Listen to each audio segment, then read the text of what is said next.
초에 비해서는 지금 뭐 이렇게 아무것도 아닌 사람은 좀 이상한데 올 초에 비하면은 지금 이게 이렇게 뭐 면에서 이렇게 가해지는 그런 프레스가 올 초가 훨씬 더 심했다는 거죠. 이게 격상 단계도 한 3단계 정도 돼서 전화가 요번에는 안 왔거든요.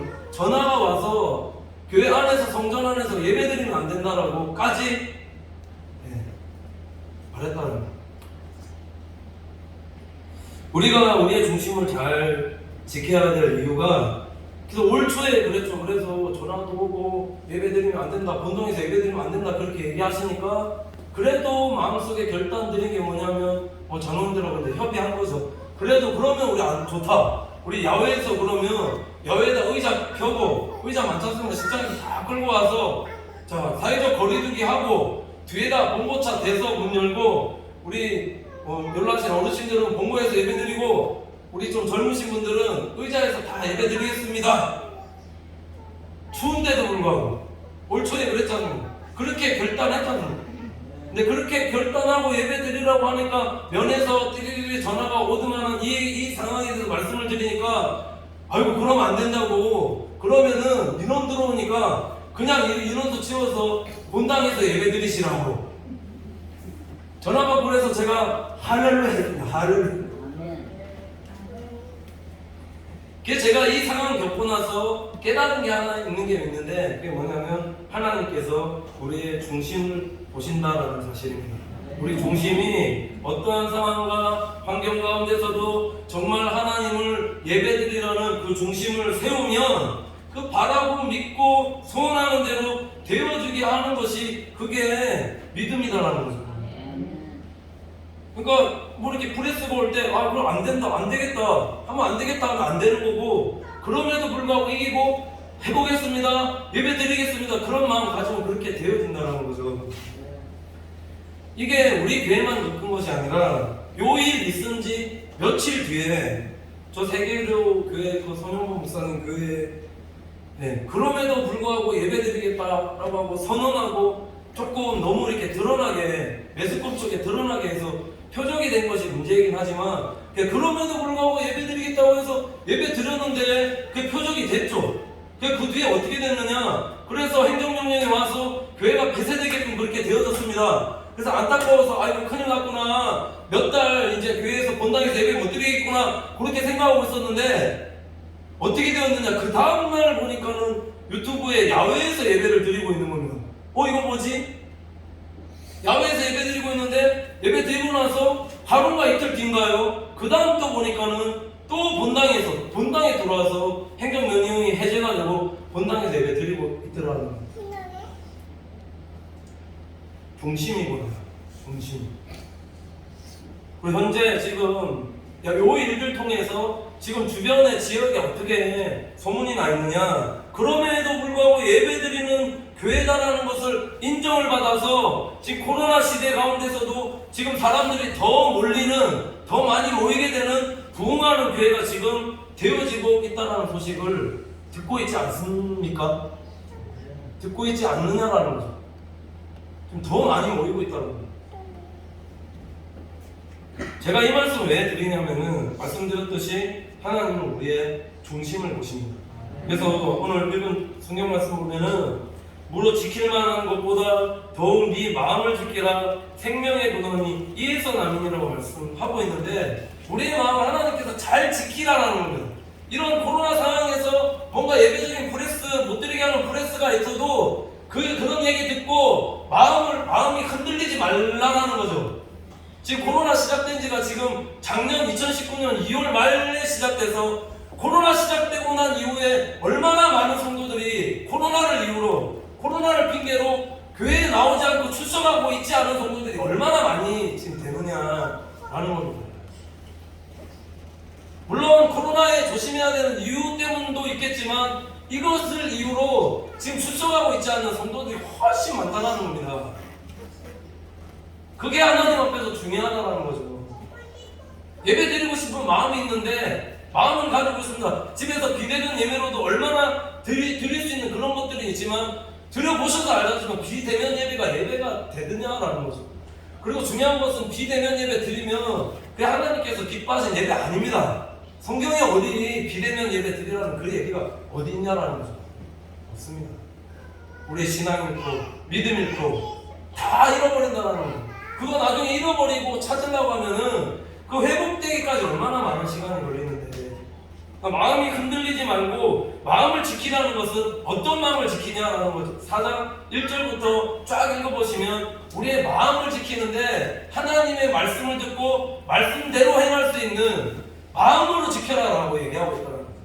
그냥 지키는 게 아니라 그냥 지키는 성도의 행위가 아니라 마음으로 지킬 수 있는 성도가 되고 하나님의 말씀에 잘 귀 기울여라는 거죠. 어떤 말씀 하시는지 잘 귀 기울여서 그 말씀대로 마음을 지키며 행하는 성도가 되어질 때 생명의 근원이 이에서 납니다. 하나님은 어떠한 상황과 환경 가운데서도 우리 사랑하는 성도님들이 예배하는 중심을 원하신다는 겁니다. 이걸 좀 다르게 말씀을 드리면 우리 성도님들의 중심을 지금 마지막 시대가 정말 맞는 것 같습니다. 계속 바라보신다는 거죠. 이런 상황에도 이런 현실 가운데도 예배할 거냐? 이것보다 더 만약에 상황이 악화되고 코로나가 아니라 다른 어떤 일들이 벌어져도 하나님 정말 예배할 거냐? 이렇게 말씀드리는 이유가 있습니다. 다니엘서 6장 10절 말씀해 보면은 이렇게 말씀하고 있는데, 다니엘이 이 조서에 어인이 찍힌 것을 알고도 자기 집에 돌아가서는 그 방에 예루살렘을 향하여 열린 창에서 전에 행하던 대로 하루에 3번씩 무릎 꿇고 기도하며 그 하나님께 감사하였더라라고 말씀하고 있습니다. 다니엘이 총리를 3번을 했죠. 바벨론의 느부갓네살 시대부터 벨사살 왕을 지나서 다리오 왕 때까지 총리를 3번이나 했고 마음이 민첩하고 또 맡겨진 일들에 너무 잘하니까는 총리 위에 총리를 삼아주셨는데, 그렇게 되다 보니까 주변에 시기하고 질투하는 사람이 굉장히 많았다는 겁니다. 시기하고 질투하는 것은 정말 성령의 역사는 아닌 것 같습니다. 성령을 만약에 내가 받았는데 성령께서 임하는데도 불구하고 내가 뭔가 시기하고 질투하는 삶을 살고 있다면 그게 정말 성령 받은 삶인가, 정말 예수 그리스도를 믿고 살아가는 삶인가, 그거 아니다라는 거죠. 이들이 다니엘을 시기해서 생각해낸 방법이 뭐냐? 윤리적으로 아무리 캐봐도 다니엘의 뒤에는 흠이나 허물 같은 것이 없었다라는 거예요. 요즘 매스컴 보면은 지금 대선 후보들 이렇게 나오면은 어떻게 보면은 상대 진영에서 이 세워진 앞으로 나올 대선 후보에 대해서 흠을 낼까봐 찾고 찾아서 계속 흠집내려고 지금 그러지 않습니까? 그 사람에게 없으면 그 사람의 아내에게라도 흠집내려고 계속 찾고 찾는, 그렇게 찾고 찾아도 흠이 없는 사람이 다니엘이었다는 거죠. 그래서 생각해낸 방법이 뭐냐? 하나님의 율법을 통하여서 고사할 방법을 찾았는데, 그 방법이 뭐냐면 30일 동안 누구든지 왕위에 어느 신에게나 사람에게 무엇을 구하면 사자굴에 던져놓기로 한 것이었다. 요즘 보면 꼭 그런 것은 아니지만 요즘 이렇게 행해지는 이런 것들을 보면은 우리 기독교를 무너뜨리려고 하는 그런 세력이 그 영구에서 무너뜨리려는 세력이 진짜 있는 것 같습니다. 조금만 생각해봐도 우리에 대해서 잘 알고 어떻게 하면은 예배 못 드리게 하고 어떻게 하면은 모이지 못하게 하는 거를 잘 알고 지금 계속 그렇게 공격하고 있는 것이 아닌가. 그러니까 깨어있어야 돼요. 뭔가 현상적으로 드러나는 것은 뭔가 그냥 뭐 취해진 행동 조치라고 일지 모르겠지만 그 뒤에 물론 그 사람이 그렇게 하는 경우도 있지만 그 뒤에 배후에 역사하는 것들이 무엇인지를 우리가 잘 분별할 수 있는 성도들이 되셔야 된다는 거예요. 그래야지만 넘어지지 않죠. 그렇지 않으면 그냥 해도 저 사람에 대해서 무너뜨리려고 악한 마음을 가지고 이렇게 공격하는 사람도 우리가 이 사람이 정말 나를 위하는 사람인가 아닌지도 잘 모르는데 정말 악한 마음을 가지고 교회를 무너뜨리려는 그런 세력들이 있다면 우리가 잘 깨어있어야 되지 않겠느냐라는 겁니다. 다르게 말씀드리면 하나님께 예배드리지 못하게 했다. 다니엘에게 기도하지 못하게 했다. 그래서 기도하게끔 되면 사자굴에 던져놓기로 그렇게 한 것을 알고도입니다. 알고도. 이거 알고도 내가 기도하면, 내가 하나님 앞에 예배드리면 나는 죽는다, 사자감이 된다라는 것을 알고도, 이런 조소의 어인이 찍힌 것을 알고도 다니엘은 전에 행하던 대로 하루에 3번씩 무릎을 꿇고 기도하며 그 하나님께 감사했더라라고 말씀하고 있다는 거죠. 그럼 예배라는 것이 뭘까? 전에 행하던 대로 행하는 것이 예배입니다. 이거 멈추면 안 된다는 거죠. 전에 행하던 대로, 습관이 아니라 관습이 아니라 예배는 쉬면 안 되고 멈춰서는 안 되는 게 예배라는 거예요. 그 어떤 것도, 그 어떤 왕의 조서라 할지라도 하나님께 예배드리라는 이 중심은 막을 수가 없는 거다라는 거예요. 사자굴에 던져져서 죽는다 할지라도 전에 행하던 대로 했다라는 거죠. 위협을 가해도, 핍박을 가해도, 공격을 당해도 전에 행하던 대로 그렇게 다니엘이 했다라는 거죠. 그럼 왜 하루에 3번씩 이렇게 기도했을까?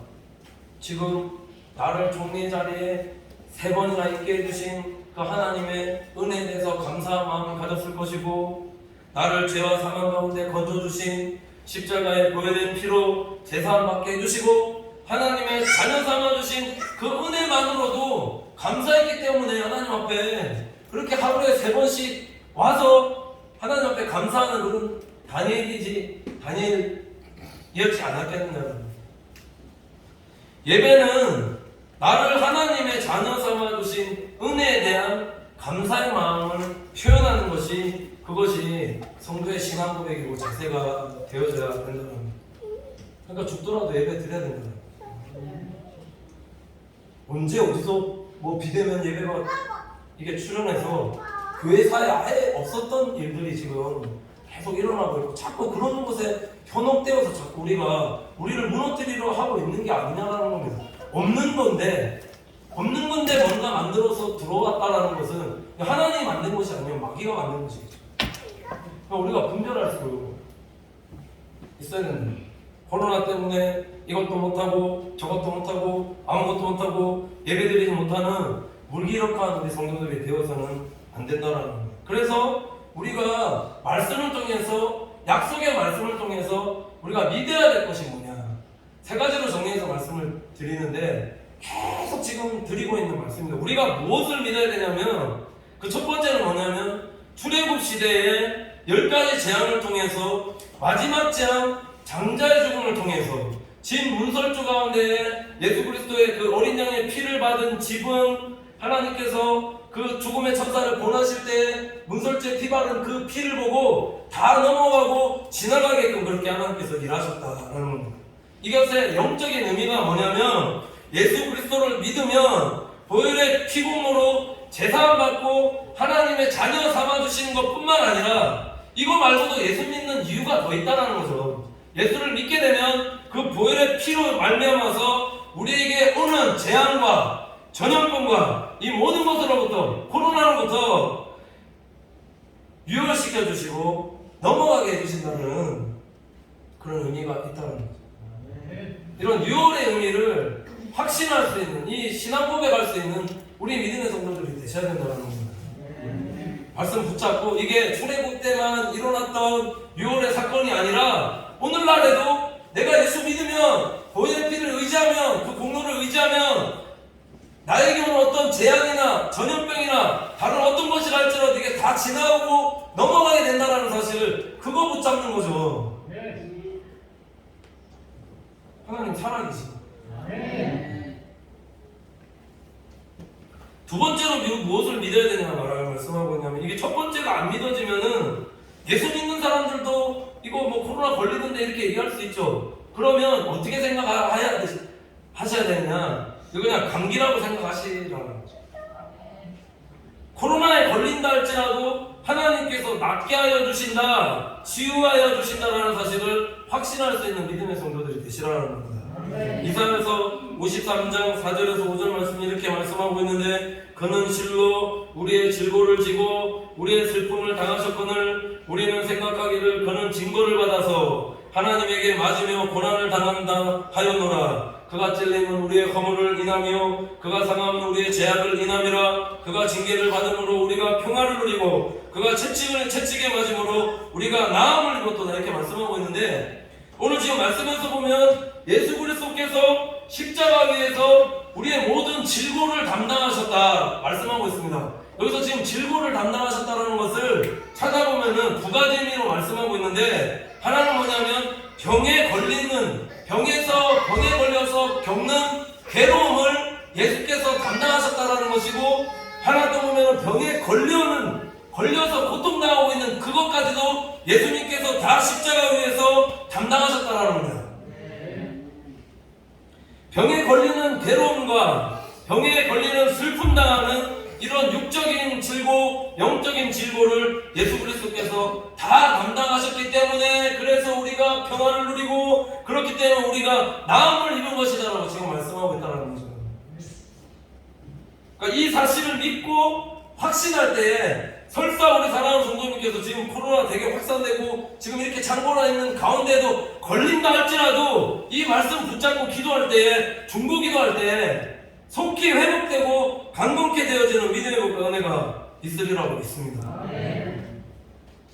그래서 말씀을 붙잡아야 되는 것이 아니냐는 거죠. 암에 걸리신 분이 있었는데, 예전에 이제 조영기 목사님 설교할 때 잠깐 들은 내용이에요. 암에 걸리신 분이 있었는데 요 말씀 주시면서 요 말씀 갖다가 뭐 한 100번인가 1000번 읽으라고 그런 말씀하셨다는 거예요. 그래서 그 암에 걸린 환자가 그 얘기 듣고 나서 이 말씀 계속 반복해서 읽고 또 읽었더니 지나고 나니까 암이 싹 사라졌더라고요. 그 말씀에 능력이 있다라는 거예요. 혹시나 코로나 가운데도 걸렸다 할지라도, 환자가 만약에 생긴다 할지라도 기도할 수 있는, 말씀 붙잡고 하나님 고쳐주실 것이다, 속히 회복시켜 주실 것이다, 낫게 해주실 것이다, 이렇게 믿음으로 확신하고 기도할 수 있는 성도들이 되셔야 되며, 만약에 우리 교회에 누가 걸린다 할지라도 서로 중보할 수 있는, 하나님 우리 교회 성도 누가 걸렸네요, 속히 낫게 하여 주시옵소서, 치료하여 주시옵소서, 기도할 수 있는 우리 믿음의 성도들이 되셔야 됩니다.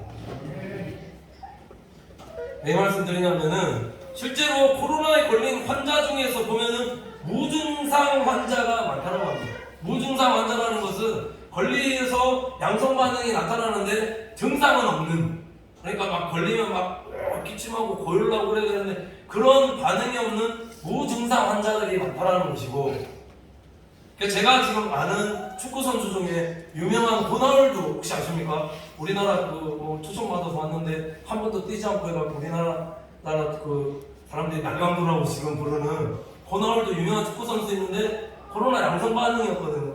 그리고 지금 유럽 프리미어 축구 중에서 가장 잘하는 선수 음바페라는 선수가 있는데, 그 선수도 양성 반응은 나와서 걸렸는데 지금 축구 잘하고 있습니다. 축구 잘하고 있다는 것은 나았다는 거죠. 고침 받았다는 거죠.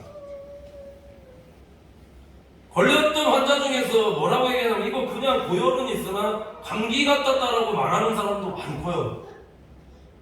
제가 저번 주 말씀드렸지 않습니까? 아프리카 사람은 코로나 별로 안 겁낸다는 건, 코로나보다 말라리아가 오면 진짜 죽는다 생각하고, 코로나는 별로 그렇게 두려운 것이다 생각하지 않는다는 거예요. 그렇게 두려울 것만은 아니다라는 거예요.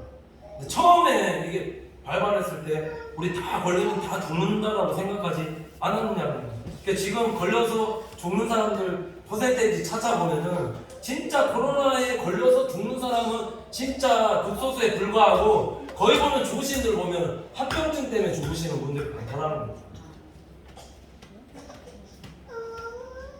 마스크 잘 쓰시고 백신도 맞으셨으니까, 백신 맞아도 지금 코로나 걸리는 상황이니 조심해도 걸리는 상황이지, 그래서 두려워하지는 말자라는 거죠.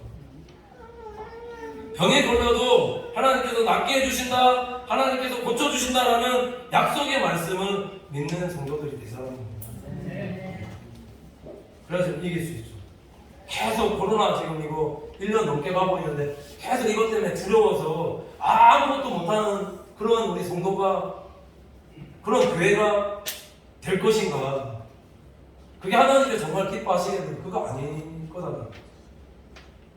마지막으로 우리가 무엇을 믿어야 되는가? 오늘 예수님께서 말씀하셨는데 요한복음 11장 25절에서 26절 말씀에 이렇게 말씀하고 있습니다. 예수께서 가라사대 나는 부활이요 생명이니 나를 믿는 자는 죽어도 살겠고 무릇 살아서 나를 믿는 자는 영원히 죽지 아니하리니 이것을 내가 믿느냐 이렇게 말씀하고 있습니다. 제가 이거 오늘 설교 제목을 부활 백신이라고 했는데 왜 부활 백신이라고 했냐면 예수 믿는다라는 게 뭐냐? 믿는다라는 것은 부활신앙을 갖는 겁니다.